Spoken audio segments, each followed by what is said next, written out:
with Dorian Solot, who we are going to be having a really great informal chat. My name is LaCara Simmons. I'm the managing director here at Amaze, and I'm so thrilled to have this conversation about Dorian's new book that's coming out. It is Learning About Penises and Vulvas and Vaginas, a beautiful illustrated ebook to really help not just young children, but the parents and caregivers in their lives too. So Dorian, hello. It's so nice to see you. Hello, I'm so honored to be with you. And yes, not just an ebook. You may have seen it as an ebook, but we have real paper books. We're so excited about that. Yes, they'll be everywhere soon.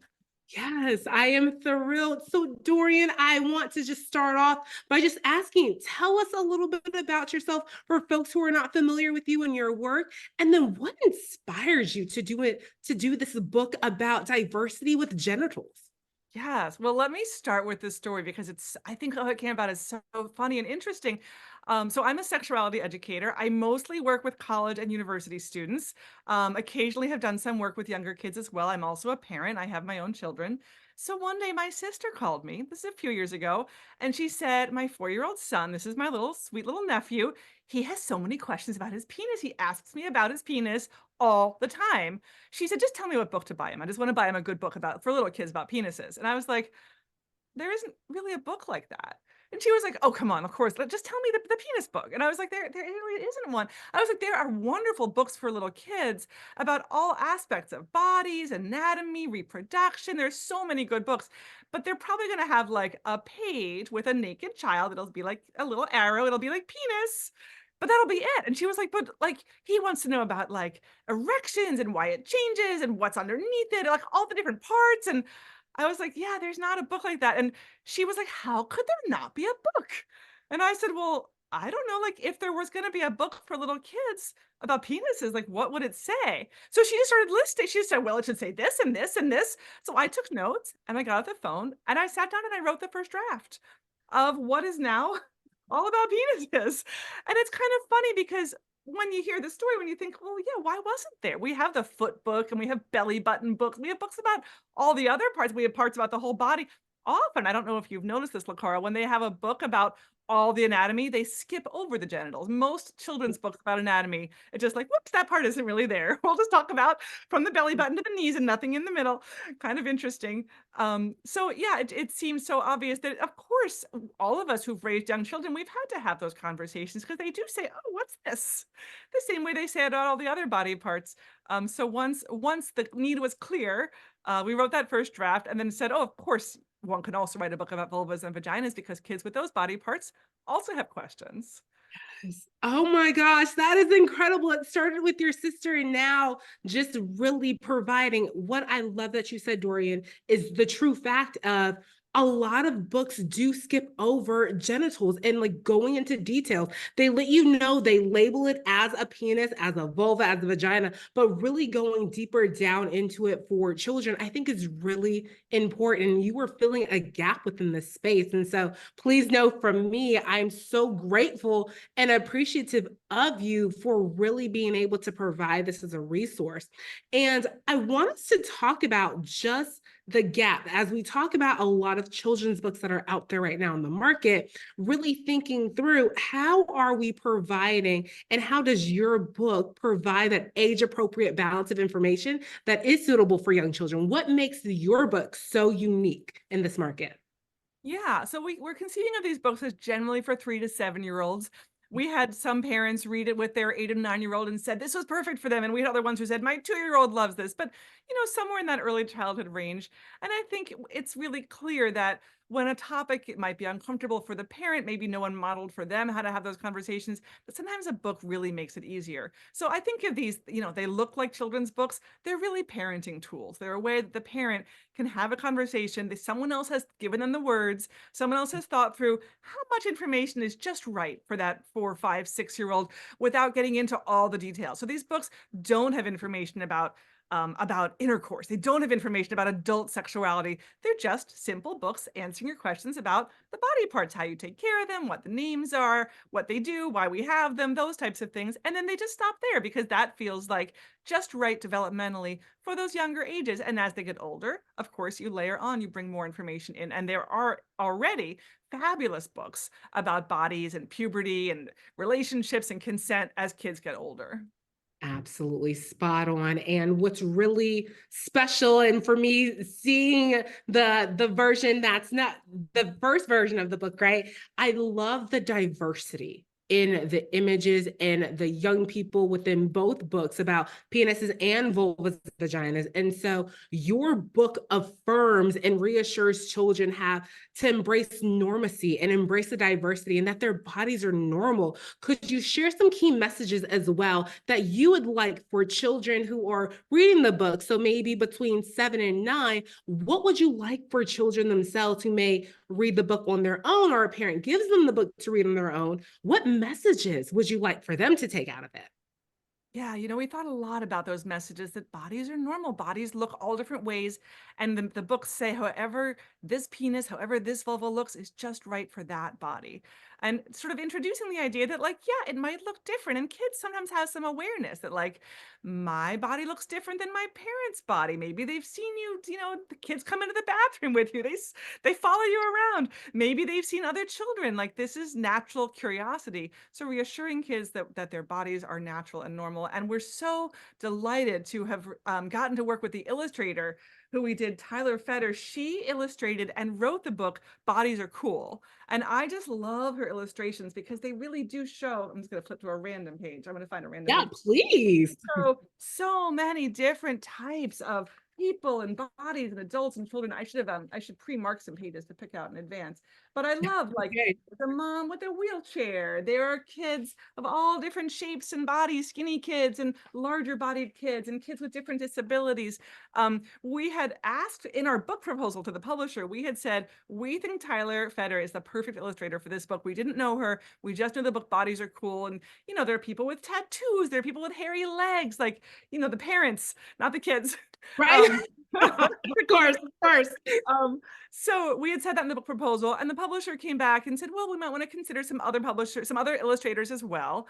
And they showed us some illustrations from the other illustrators they wanted to consider. And they had done, like, really cute teddy bears, really cute farm animals. And we said, those are wonderful, talented illustrators, but we know that Tyler is so gifted at bodies, at just showing Mhm. how many different kinds of bodies there are in the world. And I really think one of the biggest gifts we can give our children is just that message, that music, that your body is fine, your body is beautiful, and it's just right for you, however it looks. I love that. I love that. And the illustrations are just wonderful. So shout out to Tyler, especially. And thinking through the book having so much diversity, it's also so inclusive as well. And I know for me, even as an older adult right now, and just looking at the book saying, wow, as a young person, I would have loved to see bodies and diversity represented, to feel seen and to feel like I'm not alone out here. And I also feel that as parents and caregivers, that's also what really they want to instill within their young people, is to feel seen and to have some comfort and ability. And another part of your book, especially for parents and caregivers, is you have shared previously as shame-free, judgment-free. So how can parents and caregivers use this book to really foster open and shame-free conversations about bodies and sexuality? Yeah, I always tell parents that having 100 one-minute conversations is far more valuable than one 100-minute conversation. I know all of us who work with parents around sexuality education want to communicate that message. So the most important thing is communicating to your child that it's a safe thing to talk about. These are words we are okay saying in our household. We are comfortable, and it's not a big deal, and it doesn't need to be wrapped up in a lot of shame or guilt or, like, big complicated emotions. We're comfortable talking about those things. So I think reading a book, using that tool as a parent to say, hey, I can say these words. I'm going to read the words on the page and I'm going to find myself saying the words, even if it might not be the kind of word I'm necessarily comfortable saying in everyday life, or maybe it is. Um, and letting your child know that these are you're open for their questions. You're happy to keep talking. And then you can bring the ideas once you've read the book. Then next time you're taking a bath, next time you're changing a younger sibling's diaper, those moments arise. Then you can keep using those same words or say, "Oh, the book said this is the right way to wash. This is the right way to take care of your body." I love that. And opening up the conversation for multiple conversations. And for us, Dorian and I, we know it in the field as being an askable adult or even an askable parent. So when we're thinking about opening that conversation, how can we provide some additional insights or tips for parents and caregivers who want to approach these conversations with their young person? What tools or what conversation starters can you provide for a parent who's watching this? Yeah. I mean, I think one of the most important things, and this is sort of step one for talking with young children about their bodies, is using the correct words for the body parts. Some of us grew up with hearing those words from our own parents. Some of us heard all kinds of really funny and outlandish terms. And I get that it can be tempting when kids are little to use some funny little word instead, but giving kids the correct words, the same way we give them the correct words for elbow and knee and belly button. I guess belly button isn't really the right word, isn't it? That's another silly word that we somehow have made Yeah. I clearly have made peace with. But using those correct words for genitals is super helpful. Not only, I mean, for so many different reasons. It helps kids if something doesn't feel right down there, if something is itchy, that they can name the body part that's itching them. Maybe if they need to go see a doctor, that actually knowing what part itches Sure. is super helpful. And experts in the field of child sexual abuse prevention say that kids knowing the correct terms actually may protect them. It may have a protective effect against child sexual abuse. It can't be the only thing, of course. That's an adult responsibility to keep children safe. But that someone who's interested in victimizing children may sort of think like this child has a real awareness about their genitals that maybe other kids don't. I'm gonna leave this kid alone. I'm gonna stay away from this kid. If something horrible ever did happen, it's certainly a time when you want your child to be able to talk about the body parts correctly with you and know what they are. Absolutely. And I think that's so important is to name the body part. And I feel that naming the genital, naming the body part, it normalizes just the bodies in general. Like we don't give funny nicknames to like our elbow or our fingers or our hands, right? But we do that when it comes to our genitals and it makes it seem like it's a secret thing or it's supposed to be something that's separate from the body that we have, but it's not. It's just a body, right? And it's a part of our bodies for development as well. So This true. is Okay, fantastic. just to say more about sort of messages in these Please. little short books, we incorporate messages about privacy for touching yourself, Mhm. for masturbation, which for little kids is just part of exploration. It feels good. It doesn't have all those meanings that we attach to it as adults, so it Mhm. normalizes that. There are sections about not keeping secrets, about being touched by someone else, so child sexual abuse prevention. All these little messages, which are exactly what kids want to know about and kids are thinking about when it comes to their body. So there's the anatomy itself, but then there's all the other layers and levels of how we think about and how we interact with and how we want our kids to be thinking about their bodies and their genitals.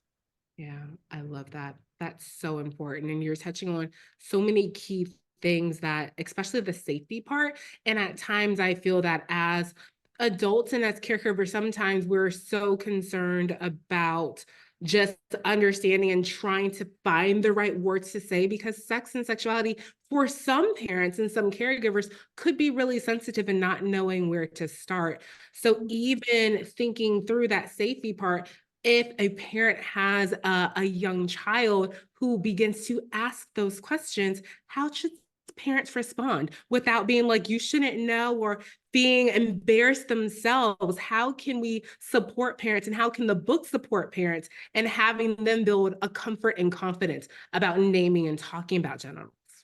Yeah. Well, some kids will ask the questions. And sometimes it's like that makes it easier because then you have to then you get to just answer the question that's been asked.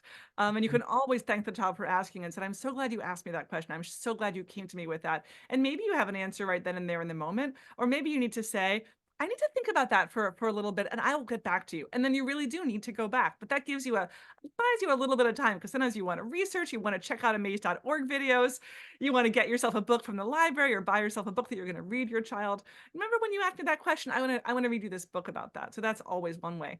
some kids will never ask the questions. They're very quiet, they're very private, they just maybe they're not thinking about it. And for kids like that, sometimes you just need to bring it up or get out a book and say, I want there's something I wanted to teach you about it, or there's a book I wanted to show you. I think that I always expected my own children to ask more sexuality questions than they necessarily did, but we had the books in our house and we found those moments when things come up in life, in the world. I heard something on the news, or I saw something on Instagram or on Facebook today, and it got me thinking that I don't know if we've ever talked about this. So there are ways to bring those conversations up to children who don't ask the questions in the first place. Yeah, I love that. I love that. Doran, you have created such a wonderful platform. And as we come to an end just for our talk, because I really want you to share where people can find you, when the book is going to be available in stores, is the one thing that you are envisioning for yourself and for these books? Oh my goodness. Well, I'm so excited because this is in some ways my career has gradually been shifting. I think this happens for a lot of parents, where most of your work is in one field, and then you become a parent and you say, "Oh, it also ties into parenting." So my Sure. work with college and university students giving presentations on sexuality education at colleges will continue. But I'm very excited by some of the work I've been doing, creating curricula, the Our Whole Lives curriculum for young children, and now these books. The books will be officially published on April 30th is when other people get to have them in their own hands. So there'll be, online bookstores and in-person bookstores. You can buy your own copy, and they should be in some libraries as well. And I hope that they're certainly the tool that my sister was looking for her child. I hope that many parents will find them useful, whether your child is asking questions about their body, about their genitals, or whether you just realize like, oh, you know, I think my kid should know about this. I see among the especially the young women at colleges that I work with, so many of them still don't understand, still don't know exactly where the clitoris is, still don't know about the different parts of the vulva. And so introducing those topics when they're little, when it's not a big deal, when they'll just grow up with it as being a normal part of their body that they've always known they've had. For me, that's almost like a little activist part for Mm. that I see the women didn't get it when they were children, and I'm excited for maybe the next generation to grow up with that kind of information. I love that. I love that. Dorian, my last question for you is, what is one takeaway that you would love for parents, caregivers to know just in general on how to have these conversations? What do you think is the one thing that you want folks to take away from? I think the most important thing is to recognize that little kids deserve awareness of their own bodies, deserve to know that they have the right to control and manage their own bodies, deserve to know the words, that this is not something that you should wait until your kid is in puberty. I sometimes hear parents say, that's not relevant. They'll learn about that, in puberty when they're in high school. But young children have a different relationship to their bodies than they do when they're a teenager, but they still have the right to knowledge, to information, and that sense of like my body is mine and I get to make decisions about it. That's so important in terms of all the good and bad things about becoming an adult to start when they're young. Absolutely. Well, thank you so much. Thank you for your time. And just to let folks know, we are going to have your book and the links to your book when they go out on April 3rd on our website, so amaze.org, and then also on our Amaze Junior page as well, for folks to go ahead, find your book, purchase the book, and utilize it as a resource for their young children in their lives. Wonderful. Yes, it's April 30th. We have a little bit longer to wait. And learning about the series is called Learning About Bodies. People can find us on Facebook, on Instagram under Learning About Bodies as well. Awesome. Well, thank you so much, Dorian, for your time. And until next time, folks, we'll see you soon.